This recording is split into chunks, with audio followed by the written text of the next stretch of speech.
You ever think about how some things just feel destined to become, like, iconic? Mm-hmm. Like they're woven into our culture so deeply Yeah, yeah. that it's hard to imagine a world without them. Right. Well, today's deep dive is all about one of those phenomena, Star Trek. It's true. Now, you've sent us this fascinating Wikipedia entry on Star Trek, Okay. which tells us you're already familiar with the basics, but Right. trust me, this deep dive is Yeah. about to take us where no one has gone before, Okay. uncovering the surprising origins, Mm-hmm. the behind-the-scenes drama, Right. and the real-world impact Yeah. of this legendary franchise. It's a fascinating case study, really. It is. How a show that almost failed to launch became a global phenomenon. Exactly. Yeah. And that's what I find so intriguing. It's easy to assume. Right. That Star Trek was always this massive success. Right. But the reality is, the original series almost got beamed off the airwaves after just one season. Can you believe that? I know. It's true.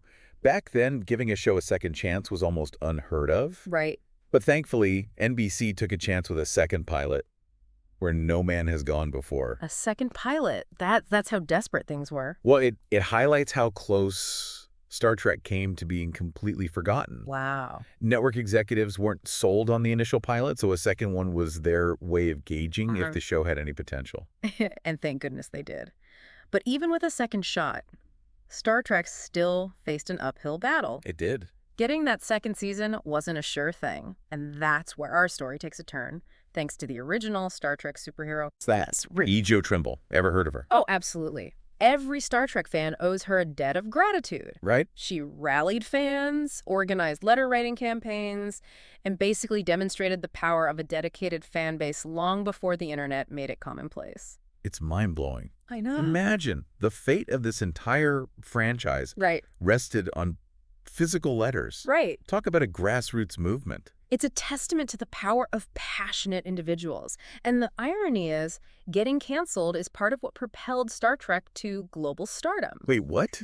Getting canceled made them more popular. How does that even work? Syndication. Think of it like this. Once the original run was canceled, Right. those episodes were up for grabs. Okay. Stations all over the world started airing them, and Star Trek found new life and new fans. So instead of fading away, Star Trek was like being beamed into living rooms across the globe. Yeah. I guess absence really does make the heart grow fonder. Huh. Precisely. By 1976, the cast was calling Star Trek the most popular series in the world, purely from syndication. It created a domino effect. This surge in popularity fueled conventions, merchandise, and eventually the demand for more Star Trek, which brings us to the movies. Right. But before we go there, we can't forget another important piece of the puzzle. The animated series. Oh, right. It was short-lived, wasn't it? It was. Not as impactful as everything else that was going on. It might not have had the same lasting impact, but it did achieve something remarkable. The animated series actually won an Emmy Award. Seriously. Bruh. For what? Best use of a phaser? No. Most convincing alien makeup? It won for Outstanding Entertainment Children's Series. Even back then, Star Trek was pushing boundaries. To this day, it's the only time the franchise has won an Emmy outside of technical categories. An Emmy for a children's series. That's incredible. It is. You know, it just goes to show that Star Trek has always been about more than just spaceships and phasers. Right.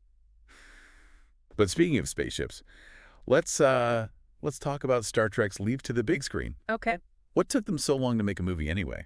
Well, it wasn't for lack of trying. Remember that scrapped Phase 2 series I mentioned earlier? Right. That was actually going to be a movie initially. Okay. But when Star Wars blasted onto the scene in the late 70s, Right. suddenly sci-fi was a box office goldmine. Oh, so Star Wars paved the way. It did. I can see that, yeah. Space battles, Yep. epic storylines, that kind of thing. Exactly. Paramount, seeing the success of Star Wars, Right. realized they had a potential goldmine with Star Trek. Right.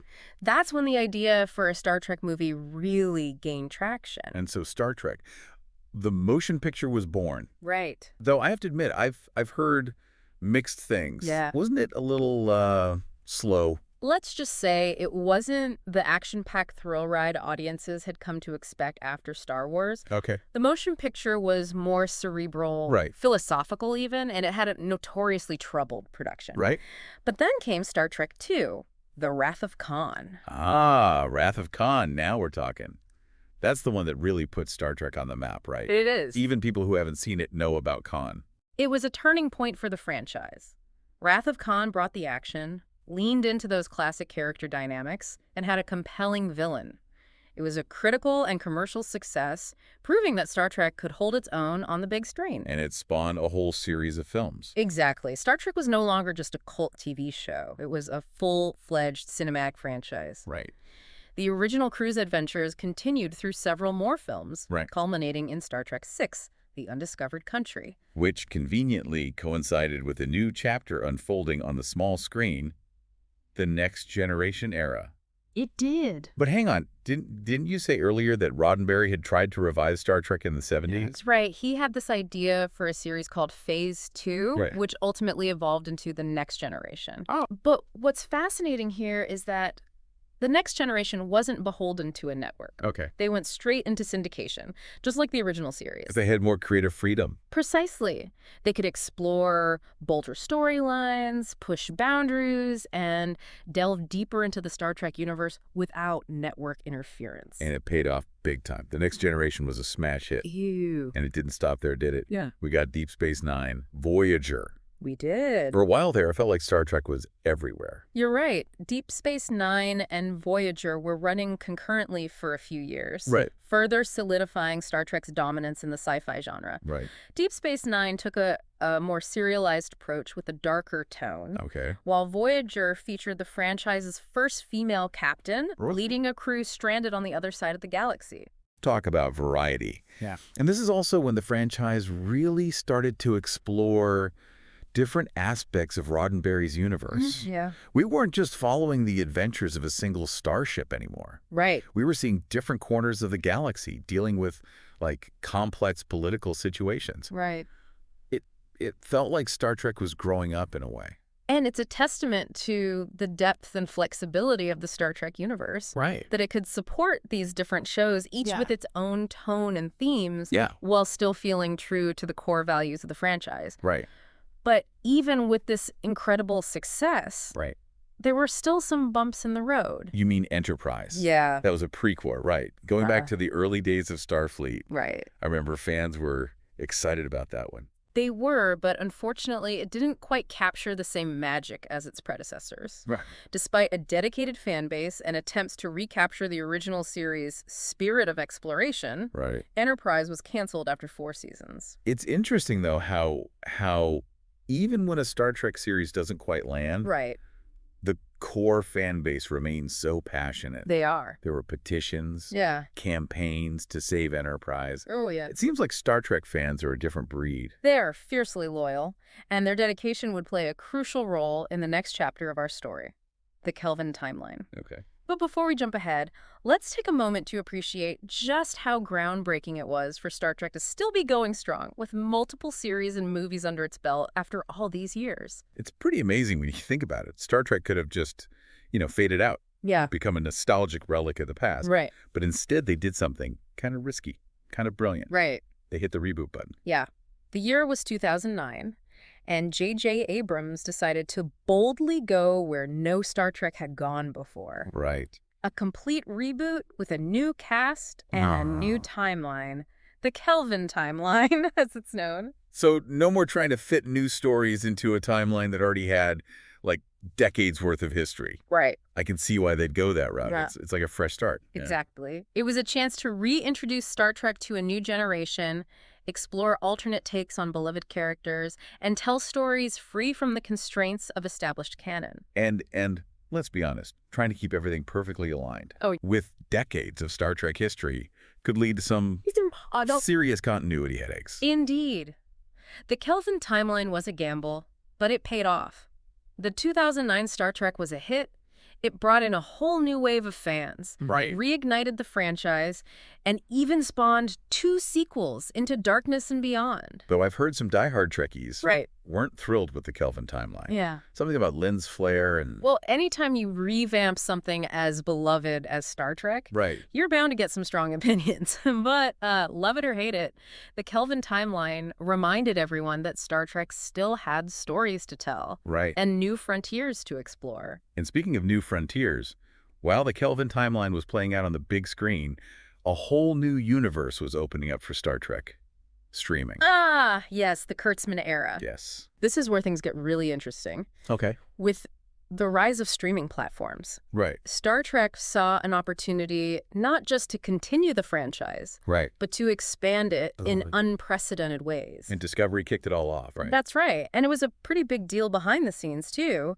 Netflix actually funded Discovery's production in exchange for international distribution rights. So they were banking on Star Trek's global appeal. Yes. Smart move. It was a strategic alliance that paid off for both parties. Discovery drew in subscribers for CBS All Access, which later became Paramount Plus. Right. And it opened the floodgates for a whole new wave of Star Trek series. We're talking Picard. Yeah. Bringing back the legendary captain. That's right. Then there's Lower Decks. Yeah. Which is hilarious, by the way. Who knew Star Trek could do comedy so well? Right. And Prodigy, introducing a whole new generation to the Star Trek universe. It's great. And now Strange New Worlds. Yeah, I know. Which feels like a love letter to the classic series. What's remarkable about the Kurtzman era is not just the quantity of new content, but the diversity of storytelling. Right. We've got serialized space opera, workplace comedy, Right. even a kid-friendly adventure series. Right. It's Star Trek like we've never seen it before. It's almost overwhelming how much Star Trek is out there now. I know.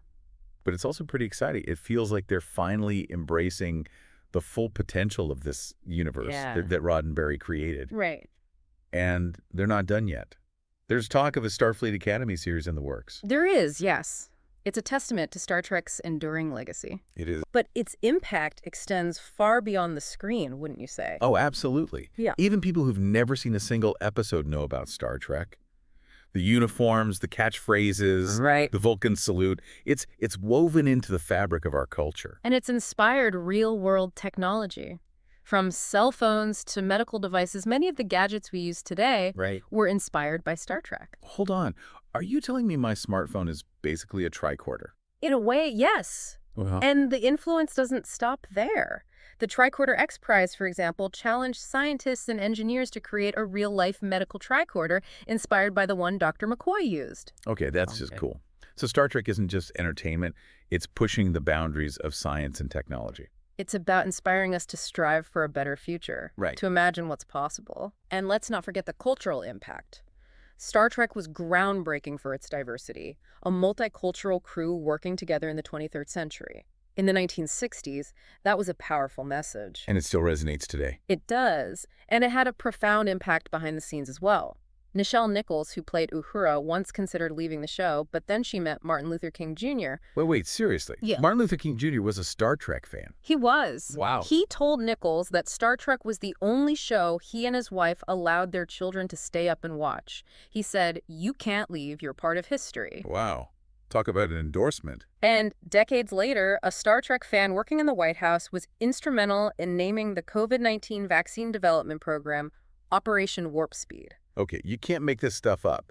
It just goes to show how deeply Star Trek is ingrained in our collective consciousness. It's amazing. It does make you wonder, though, what's next for Star Trek? Right. The franchise has been through so much. Right. Cancellations, reboots, corporate mergers. Yet it always seems to find a way to persevere. That's the thing about Star Trek, isn't it? Yeah. It's more than just a TV show or a movie franchise. Right. It's an idea. Yes. A hope for a future where humanity has evolved beyond its current limitations. And that idea continues to resonate with audiences, inspiring new generations of fans and creators. Star Trek's journey has been a long and winding one, full of twists and turns and unexpected detours. Yeah. But it's a journey that's far from over. I think that's a perfect place to leave it. The future of Star Trek is unwritten, full of possibilities. Who knows what new adventures, technologies, and life lessons await us out there on the final frontier. Live long and prosper.